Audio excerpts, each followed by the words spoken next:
മരണത്തെ എപ്പോഴും ഏവനും ഓർക്കേണ്ടതാ, അത് കൽബ് നാക്കി വരണ്ട് കൊണ്ടും വേണ്ടതാ.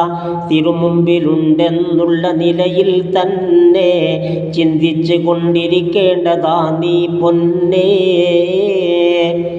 വിദ്യാർത്ഥികൾക്കിത് സുന്നത്തില്ലെന്നുണ്ട്, പഠിപ്പിന് പ്രതിബന്ധം വരും അതുകൊണ്ട്. ഇത് നീ ബുജൈരിമി നോക്കിയാൽ കാണുന്നതാ, 499 പറയുന്നതാ. ഇൽമിൻ്റെ ശ്രേഷ്ഠതയാണിതിൽ കാണുന്നത്, മാറ്റെപ്പോഴും കുറയാത്ത തങ്കം തന്നത്. റൂഹുള്ള ഈസ തൻ്റെ തൊലിയിൽ നിന്ന് മരണത്തെ ഓർത്താൽ രക്തവും ഒലിക്കുന്നു. ദാവൂദ് നബി ചിന്തിച്ച് പോയാൽ പിന്നെ വേർപെട്ട് പോകും അവയവങ്ങൾ തന്നെ. യഹ്യായിലുണ്ടിത് നോക്കിയാൽ കാണുന്നതാ, 325 4 വന്നതാ. കണ്ടാൽ ഉസൈദ് ബിൻ ഹുദൈർ ഒരു മയ്യിത്ത്, തിന്നാതെ തന്നെ നടക്കുമേ പരമുദ്ദത്ത്.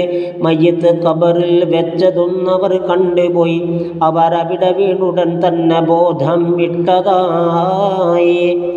ശവമഞ്ചമിൽ എടുത്തിട്ട് കൊണ്ടാ പിന്നെ വീട്ടിൽ ചുമന്നും കൊണ്ടുപോയതു തന്നെ. തൻബീഹിലുണ്ടിത് നോക്കിയാൽ കാണുന്നതാ, 24-ാം പേജ് അതിൽ വിവരിച്ചതാ. മനുഷ്യൻ്റെ രീതിയിൽ മൗത്ത് വിവരം കാലികൾ അറിയുന്ന പക്ഷം തിന്നലില്ലത് പുല്ലുകൾ. മൗത്തിനൊരുക്കം വാജിബാണെന്നറിയണേ, അതുകൊണ്ട് തൗബയും എപ്പോഴും റെഡിയാക്കണേ.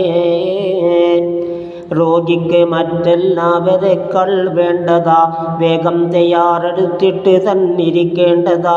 മൗത്തെത്തിയാൽ വലഭാഗമിൽ കിടത്തേണ്ടതാ, മുഖമെപ്പോഴും ഖിബ്ലക്ക് തന്നിരിക്കേണ്ടതാ.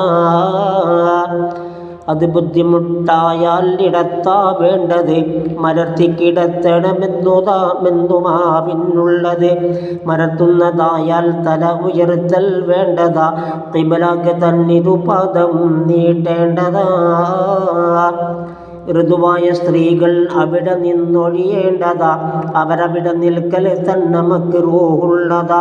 കളിയായുധം ഫോട്ടോകളും മാറ്റേണ്ടതാ, അതുപോലെ നായുണ്ടെങ്കിലും ആട്ടേണ്ടതാ.